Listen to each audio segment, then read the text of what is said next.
न हो कि जनता कहे हाय अल्लाह।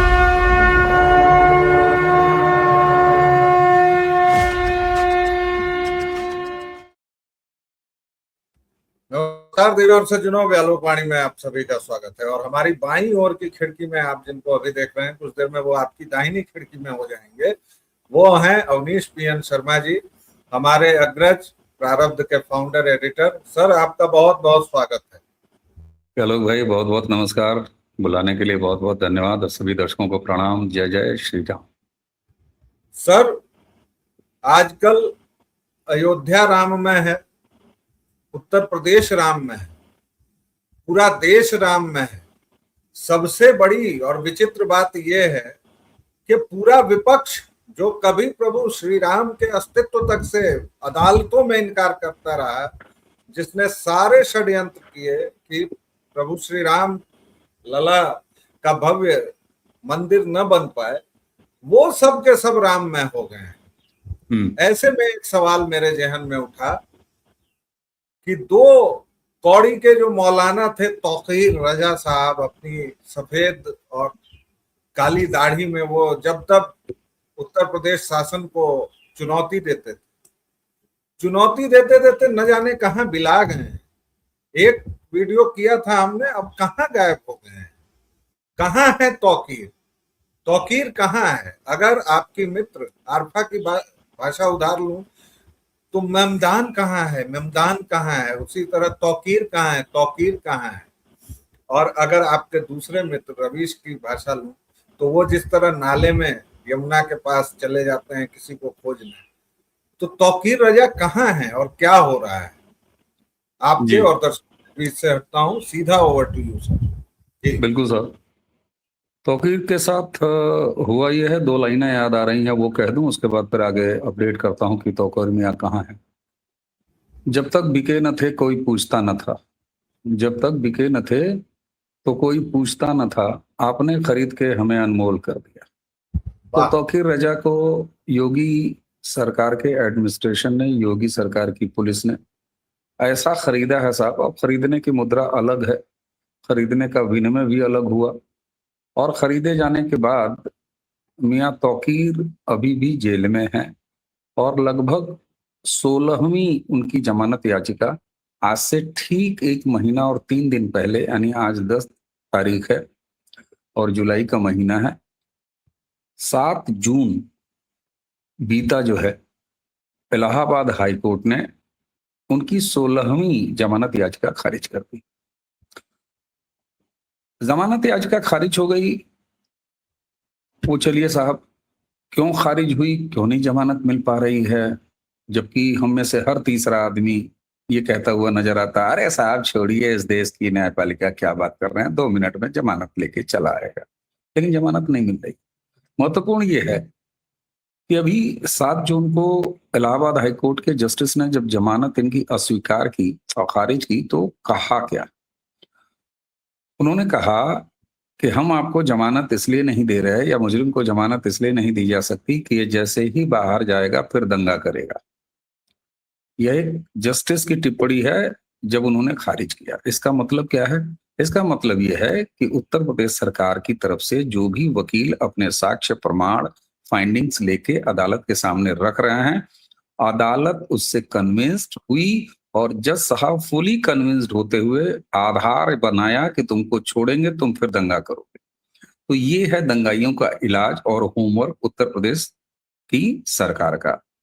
अब आते हैं साहब कि तौकीर रजा की जरा याद करा लिया जाए ना। हम लोगों की याददाश्त बहुत कमजोर होती है। बरेली वाले तौकीर मियां, हम सबको याद है कि साहब 26 सितंबर 2025 का वो दिन था जब तौकीर मियां ने जो है आई लव यू मोहम्मद नाम का एक जलसा निकाला, और उसके बाद उन्होंने बरेली में उग्रपंथियों को, कट्टरपंथियों को, मजहबियों को सड़क पर उतार दिया।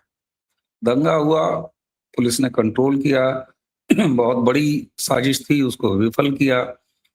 और 26 तारीख के बाद केवल और केवल 27 तारीख आई, यानी ठीक अगले दिन 27 तारीख 2025 को मौलाना को गिरफ्तार कर लिया गया। 27 की गिरफ्तारी मौलाना की हुई। तो कोई भी दंगाई की गिरफ्तारी, वो भी उत्तर प्रदेश के यशस्वी मुख्यमंत्री जिनके नाम का डंका बजता है, तो ये तो मामूली बात होनी चाहिए। फिर मैं इतना जोर जोर से उत्साहित होके क्यों बता रहा हूं कि उनको 27 तारीख को ही गिरफ्तार कर लिया गया? इसकी वजह इसकी वजह ये है वैलोक जी कि 42 साल के बाद, यानी 42 साल लगातार उत्तर प्रदेश में बरेली शहर से अपनी खतरनाक मजहबी एक्टिविटी चलाते हुए इस मौलाना को पहली बार गिरफ्तार किया जा सका। इससे पहले यानी 27 सितंबर 2025 से पहले मौलाना तौकीर रजा को केवल 24 घंटे के लिए मायावती जब उत्तर प्रदेश की मुख्यमंत्री थी तो उन्होंने उसी बरेली के एसपी के ऑफिस में केवल डिटेन करने का काम कर पाई थी, वो 24 घंटे के लिए। इसलिए उत्तर प्रदेश के सरकार द्वारा ये कार्रवाई की 27 तारीख को अरेस्ट कर लिया गया, और केवल तौकीर रजा को ही नहीं अरेस्ट किया बल्कि इसके साथ, सबको याद होगा, पब्लिक डोमेन में है, चाहे लोग पढ़ लें, 42 इसके एलाइज यानी संगी साथी उनको, उसके अलावा 220 करोड़ रुपए मालकियत की अलग अलग प्रॉपर्टीज उनको सीज किया गया, कई को डिमोलिश किया गया। लेकिन इसी के साथ सोचिए आप, बड़ा धार्मिक व्यक्ति था, मजहबी तो था ही, बड़ा धार्मिक व्यक्ति था। मौलाना तौकीर को मंदिरों से बड़ा प्यार था, और एक बैठक खाना जिसको अभी अटैच किया है यूपी सरकार ने, वह बैठक खाना एक मंदिर की जमीन पर बना हुआ था, जहां पर यह जिहादी लोगों को इकट्ठा करता था, इकट्ठा करके वहां तरह तरह के मजहबी प्लान बनाता था। तो ये मंदिर प्रेम भी देखिए, इसे कहीं और कोई जगह नहीं मिली। उसको जगह कहाँ मिली? एक मंदिर को कब्जा करके उसको अपना बैठक खाना बनाया इसने, तो वो भी अभी अटैच हो गई है। लेकिन बात यहीं तक नहीं रुकती। जुडिशरी के वर्किंग को, कचहरी, कोर्ट कचहरी के वर्किंग को जो लोग भी जानते हैं वो जानते हैं कि एक तय समय के बाद या एक तय नंबर के बाद लगातार जमानत याचिकाएं नहीं दाखिल की जा सकती। ऐसा नहीं होता कि आप हर हफ्ते सालों साल जमानत याचिका दायर करें, उसमें एक बाइंडिंग होती है। अब जब ये पिछली वाली जो 7 जून को जो इसकी डिनाई हुई है, खारिज हुई है, अब इसके बाद यह एक लंबे समय तक जमानत याचिका नहीं दायर कर सकता। इसने सेशन से कई किया, सेशन से जब खारिज हो गया तो उसके बाद ये हाईकोर्ट गया, हाईकोर्ट से लगातार खारिज होता गया, और ये 16वीं बार खारिज हुई है जमानत। 10 कुल मुकदमे हैं। तो अब इसका बंदोबस्त एक लंबे समय तक के लिए हो गया, ये जमानत याचिका मूव नहीं कर पाएगा। इस बीच में उत्तर प्रदेश सरकार ने, अभी मैंने आपसे कहा कि 82 गिरफ्तारियां उन्हें अंदर हैं, 220 करोड़ की अलग अलग संपत्तियां जो सबको पता है। लेकिन इधर उत्तर प्रदेश सरकार ने, आप सोचिए इस मौलाना की हैसियत कितनी बड़ी हो गई थी इन तमाम सरकारों में, 125 करोड़ की इसकी अपनी प्रॉपर्टीज, बैंकों में जमा पैसे, खातों को फ्रीज, 125 करोड़ रुपया यह भी सीज किया है। सीधे सीधे कैश नहीं सीज किया है, लेकिन इसके मूल्य की संपत्तियां और बाकी चीजें भी सरकार अटैच कर रही है। यहां इंपॉर्टेंट एक चीज है, बाबा की सरकार कुड़की कर रही है। कुड़की के प्रोसेस को भी लोग जरा समझ लें। होता क्या है कि जब कोई मिलता नहीं है मुजरिम तो उसकी संपत्ति कुर्क की जाती है, लेकिन जैसे ही वो मिल जाता है वो फिजिकल प्रॉपर्टी उसको वापस हो जाती है। यहां कुर्की नहीं की गई, मौलाना तौकीर रजा की प्रॉपर्टीज को अटैच किया जा रहा है। और अटैच करने का भी तरीका क्या निकाला है साहब, कि उसको कोर्ट में आप चैलेंज भी नहीं कर सकते। अगर चैलेंज किया जा सकता हो तो तौकीर रजा ने कर दिया होता, लेकिन नहीं किया उसने। रेवेन्यू का सर्वा एक डिस्ट्रिक्ट में कौन होता है व्यालोक जी? डिस्ट्रिक्ट मैजिस्ट्रेट होता है, जिलाधिकारी होता है। उससे ऊपर कमिश्नरी आती है। कमिश्नरी में रेवेन्यू का चीफ कौन होता है? कमिश्नर होता है, मंडलायुक्त होता है। मंडलायुक्त और डिस्ट्रिक्ट मैजिस्ट्रेट के पास ये पावर है कि वो अपनी जुडिक्शन में किसी अवैध व्यक्ति, जिसकी अवैध कमाई हो या जो अपराधी हो, जो जेल काट रहा हो, जिसके ऊपर मुकदमे चल रहे हो, उसकी अवैध ऐसी प्रॉपर्टी या इनकम या खाता या सोना या चांदी या पेड़, जंगल, बाग, जो कुछ भी है उसको अटैच कर सकता है डिस्ट्रिक्ट मजिस्ट्रेट और मंडलायुक्त के लेवल पर। उत्तर प्रदेश में तौकीर रजा के पीछे यही काम हुआ है। बरेली में बरेली डीएम और बरेली कमिश्नर, इन दोनों ने मिलकर राजस्व के जो भी पैमाने होते हैं उस पर अटैच किया है। अब ऐसा क्यों है भाई? उत्तर प्रदेश में तो मुख्यमंत्री हैं, कहते हैं माफिया को मिट्टी में मिला दूंगा। ठीक है साहब। वो कहते हैं कि गजवाए हिंद चलाओगे तो जहन्नुम का टिकट रसीद करा दिया जाएगा। ठीक है साहब। फिर ये सारी चीजें करने की क्या आवश्यकता है? आप सबको पता है और आप सबसे पहले उत्साहित होकर अक्सर ये बात कहते हैं कि साहब क्या बात कर रहे हैं, इस देश की जुडिशरी का 2 मिनट में जमानत हो जाएगी। लेकिन ये भी याद रखिए, जब मिसिल बड़ी कायदे से तैयार की जाती है ना, तो इस केस में यही मौलाना तौकीर था जिसने शुरुआत के 2 महीने अपने सभी लोगों से हाथ जोड़ के निवेदन किया था कि मेरी जमानत याचिका मत लगाना। जी हाँ। क्यों? मैं आपको अपने सूत्रों के हवाले से बता रहा हूं, इसने वादा माफ गवाह बनने का भी प्रस्ताव दिया। इसीलिए इसने शुरुआत में 2 महीने यह प्रयास किया कि हमारी तरफ से कोई जमानत याचिका न दी जाए, कोई जमानत के लिए रिक्वेस्ट नहीं किया जाए। क्या आप समझते हैं? हम सारे लोग कहते हैं कि अरे इनके पीछे फॉरेन फंडिंग है, इसके पीछे ये खड़े हो जाते हैं, अभिषेक मनु सिंघवी से लेकर कपिल सिब्बल तक। कहाँ गए वो लोग? कहाँ गए? कारण क्या है? अब इस पर 5 मिनट बात होनी चाहिए। मैं विराम लूंगा, चाहूंगा कि अगर आप कुछ और ऐड ऑन करें तो मैं फिर इस पर हम लोगों को बात जरूर करनी चाहिए कि आखिर जमानतें क्यों नहीं मिल रही, आखिर बुलडोजर की कार्रवाइयां हो रही, अदालत हस्तक्षेप क्यों नहीं कर रहा, अचानक सब कुछ बदल क्यों गया है, इसकी टेक्निकलिटी। और तब आपको पता चलेगा कि उत्तर प्रदेश का योगी आदित्यनाथ का मॉडल इतना 100% फूल प्रूफ क्यों है अपराधियों के खिलाफ। अगर आप कुछ ऐड करना चाहें तो करें, उसके बाद फिर हम इस पर बात करें। करम गति टरे नहीं टरे। दर्शकों श्रोताओं, ये जो तौकीर है 2 कौड़ी का मुल्ला, इसका एक बेटा हुआ करता है फरमान रजा। और मजे की बात देखिए कि सितंबर में बाप गया है और दिसंबर में फरमान रजा ड्रग्स के केस में वो भी जेल में बंद है एनडीपीएस एक्ट के तहत, क्योंकि उसकी गाड़ी से एक्सीडेंट हुआ और तब वहां से क्रिस्टल मेथ और वो सुई तमाम चीजें मिली। तो इसके पूरे खानदान के पंख लग गए हैं। पंख की जगह आप लोग कुछ और सोच रहे होंगे, लेकिन पंख लग गए हैं। और यहीं पर वो सवाल आता है कि अगर योगी आदित्यनाथ की सरकार ये कर सकती है तो कोई भी राज्य सरकार कर सकती है। तो आइए ज्यादा समय न लेते हुए सीधे चलते हैं घोड़े के पास, यानी फ्रॉम द हॉर्सेज माउथ सुनते हैं कि भैया ऐसा क्या विकट कर रहे हैं योगी आदित्यनाथ जिस वजह से उनका मॉडल सब जगह लोकप्रिय भी है, मांग में भी है। जिसको देखिए वही कहता है बाबा का मॉडल लाओ, बुलडोजर मॉडल।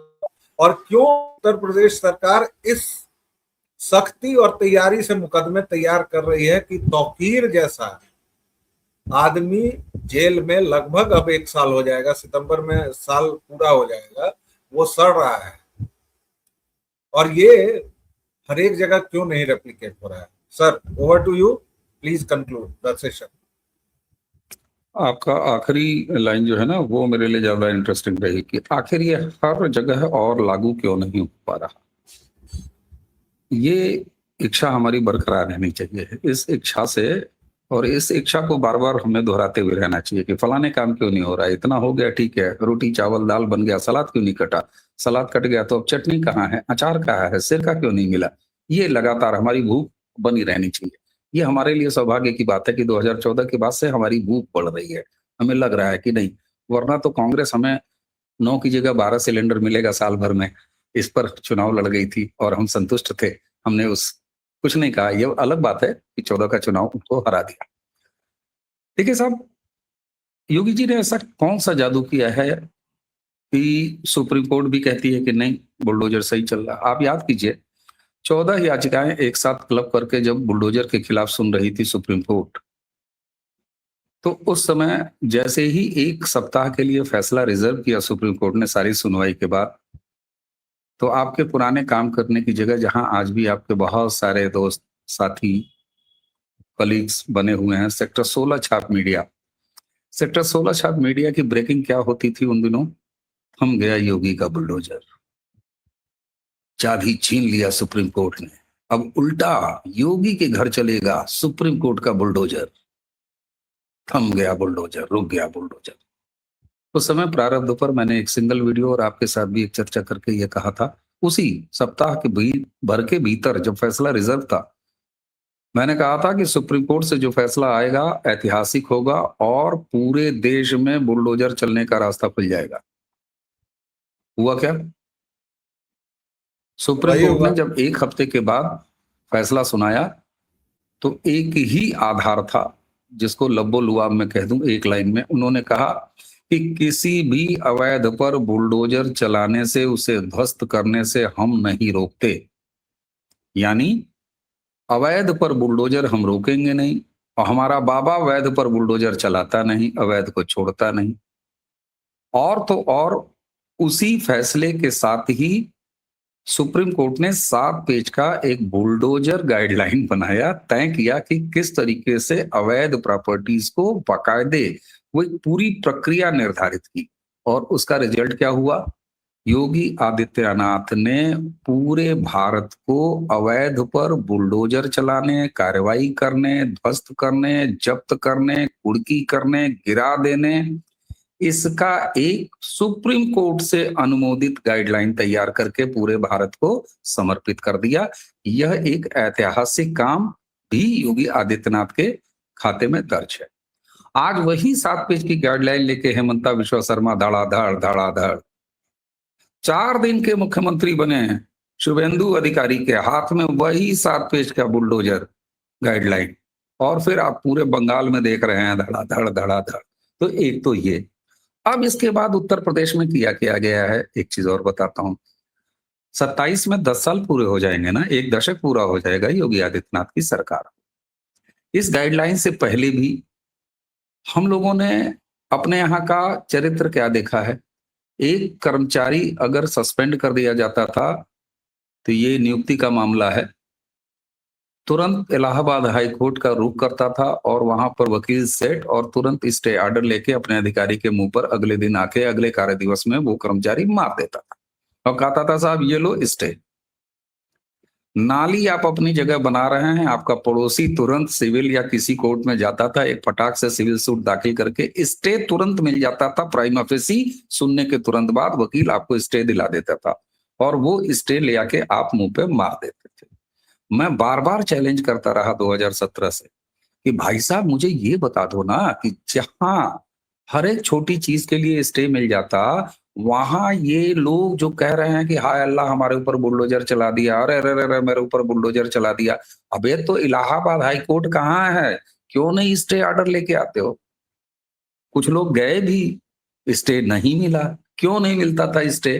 कारण ये कि जैसे मान लीजिए तौकीर रजा का ही उदाहरण लेता हूं, 2 उदाहरणों से मैं क्लियर कर दूंगा। एक तौकीर रजा का उदाहरण लेता हूं और एक लेता हूं बहराइच का वो उदाहरण जहां दुर्गा पूजा के जुलूस के दौरान, यात्रा शोभा यात्रा के दौरान, सॉरी जुलूस मैंने कह दिया, शोभा यात्रा के दौरान एक हिंदू युवक की नृशंस हत्या की गई थी, याद रखिए इतना। अब आते हैं तौकीर रजा पे। तौकीर का ही ले लीजिए केस। अब जैसे मान लीजिए तौकीर को अरेस्ट किया, 27 सितंबर को वो अरेस्ट हो गया, तो योगी जी के यहाँ एक ऐसा मॉडल तैयार हुआ है, एक पूरी ऐसी कार्यशैली है। वो शुरुआत कैसे करती है?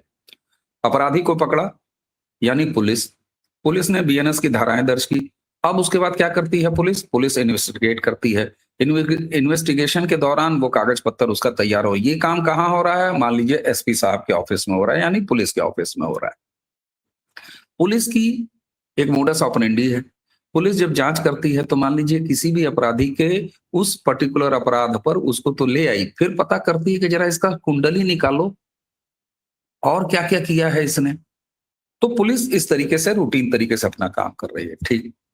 लेकिन पुलिस सिविल का काम तो करती नहीं। अब उसके बाद क्या होता है कि जैसे पुलिस अपना काम करना शुरू करती है, बाबा का रेवेन्यू डिपार्टमेंट वो काम पर लग जाता है कि तौकीर रजा की क्राइम कुंडली तो पुलिस निकाल रही है, अब इसकी कितनी प्रॉपर्टी है, कितनी दुकान है, कितने मकान हैं, ये सारा सजरा निकालो। ये कौन निकालता है? ये रेवेन्यू डिपार्टमेंट निकालता है। रेवेन्यू डिपार्टमेंट जब निकाल लेता है कि इतना खेत है, इतने मकान हैं, इतने गोदाम हैं, इतने फलाने हैं, इतने ठिकाने हैं, तब ये होता है कि अब पता करो इसमें से कितने अतिक्रमण वाली जमीन पर हैं, कितने अवैध कब्जे वाली जमीन में है, सरकारी या गैर सरकारी। तो रेवेन्यू डिपार्टमेंट जब इसको तय करके देता है, अगर मान लीजिए कि ये सारी चीजें निकल के आती हैं, तो फिर क्या होता है कि इतने अवैध इसने इंक्रोचमेंट किया है, यहाँ इसने सरकारी जमीन पर कब्जा किया है, बुलडोजर सीन में आ जाता है। क्यों? क्योंकि अब तो सुप्रीम कोर्ट की गाइडलाइन भी है, और वैसे भी अवैध पर ही बुलडोजर। तो एक ये काम। दूसरा मैं आपको ले चलता हूं बहराइच। मान लीजिए कि कहीं उसने कोई अपराधी ने अवैध कब्जा नहीं किया है, उसका सारा प्रॉपर्टी बिल्कुल फिट है, फाइन है, तो फिर कौन आता है? अब बहराइच की घटना लीजिए। बहराइच की घटना में उस लड़के को मारने वाला जो वो युवक था, मुख्य अभियुक्त, उसके मकान का उसके नाम पर वो मकान नहीं था, उसके अब्बा हुजूर के नाम पर वो मकान था। लेकिन उसी बहराइच में सड़क चौड़ीकरण का काम पहले से चल रहा था, जो कि दुर्गा पूजा की वजह से रोका गया था। बाबा के एडमिनिस्ट्रेशन ने तुरंत ये निकाला कि अच्छा ठीक है, पुलिस अपनी कार्रवाई करेगी, लेकिन रेवेन्यू लग गया क्योंकि बुलडोजर सीन में आना था। बुलडोजर सीन में कैसे आया? सड़क का चौड़ीकरण करना है, अपराधी के बाप का मकान भी उस चौड़ीकरण में ढह गया। दिस इज व्हाट एडमिनिस्ट्रेशन ने इस तरीके से ये मॉडल किया। अब आ जाते हैं जरा तौकीर रजा के ऊपर।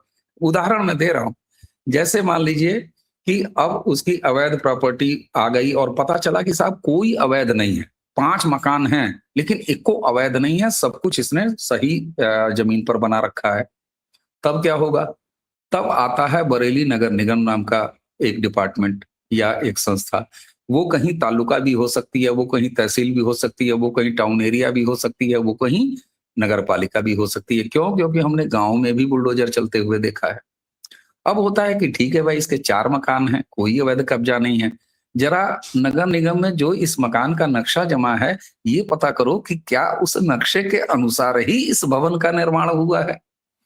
और व्यालोक जी, इस देश में ये प्रैक्टिकल बात है, कोई पाखंडी शुद्धतावाद बतियाए तो अलग चीज है, लेकिन 100 में 100 मकानों का नक्शा अगर अथॉरिटीज के नक्शे के और पैमाने के हिसाब से मिला लिया जाए, तो किसी का भी मकान, कोई सिविल प्रॉपर्टी 99.99% नक्शे के अनुरूप नहीं बनी होती है।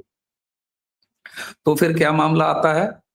बुलडोजर को और क्या चाहिए? बुलडोजर को चाहिए कि साहब ये छज्जा जो है वो इंक्रोचमेंट है, अतिक्रमण है, नक्शे के अनुरूप नहीं बना हुआ है, इसलिए ये अतिक्रमण है। और फिर आपको पार्शली बुलडोजर चलता हुआ दिखाई देता है। ये एक ऐसी प्रक्रिया है जिसमें पुलिसिंग, जिसमें रेवेन्यू, उसके बाद उसमें वन विभाग की जरा पता करो कि भाई इसने वन विभाग की, उसके बाद पंचायती राज, फिर अगर खेती है तो लगान कब तक जमा किया है, खसरा खतौनी चेक करो। ये एक पूरा सिंक्रोनाइज्ड मॉडल। ये नहीं कि एक अपराधी है, इसको पकड़ लिया पुलिस निपट लेगी। ना ना ना ना ना ना। तौकीर रजा पकड़ा जाता है तो तहसीलदार भी नौकरी पर लग जाता है, काम पर लग जाता है। अमीन और पटवारी भी काम पर लग जाता है। बैंक से संपर्क किया जाता है, ट्रांजैक्शन, सेल्स टैक्स और तमाम ऐसे डिपार्टमेंट लग जाते हैं। यानी राज्य सरकार के पास जितने वो विभाग हैं जो इन्वॉल्व हो सकते हैं, वो सारे इन्वॉल्व कर दिए जाते हैं, और तब जाके एक सिंक्रोनाइज्ड माहौल बनता है, और उससे ऐसी फाइल तैयार होती है कि फिर जमानत नहीं मिलती। सुप्रीम कोर्ट भी कहता है कि बुलडोजर शान से चलाइए। ये योगी मॉडल है जो 100% फूल प्रूफ इसलिए बना हुआ है। जी जी, तो दर्शकों, एक वाक्य में अगर मैं अपनी पत्रकारीय बुद्धि लगाकर अवनीश जी की पूरी बात का निचोड़ कर दूं, तो समग्र और शुद्ध निष्पादन, यह सरकारी हिंदी लग रही होगी लेकिन यही है, समग्र और शुद्ध निष्पादन। हर एक विधि सम्मत तो है सरकार का वो पूरा, जी, और विधि सम्मत, और विधि सम्मत। वही मैंने कहा, शुद्ध हुआ तो विधि सम्मत, इसीलिए नहीं गया मैं। एग्जैक्टली। तो सारे विभाग एक साथ समन्वय के साथ, समग्र काम करते हैं और कानून के दायरे में, तो उस थप्पड़ की गूंज मौलाना तौकीर के गालों पर बहुत लंबे समय तक गूंजती है। इस मौलाना के बारे में हम वो इश्तिहार भी नहीं लगा सकते कि हे मौलाना तुम आ जाओ, पापा मम्मी कुछ नहीं कहेंगे, घर वाले बहुत दुखी हैं, मौलाना तुम कहाँ हो, क्योंकि हमें पता है कि वह फतेह जेल में बंद है, उसका बेटा भी बंद है। लेकिन ये एक बड़ा संकेत है, और मैं फिर से इन्हीं के शब्द उधार ले लेता हूं कि ये जो 2 उंगलियों वाली क्रांति आप लोग कर रहे हैं, यही आपको बचाए हुए है उत्तर प्रदेश।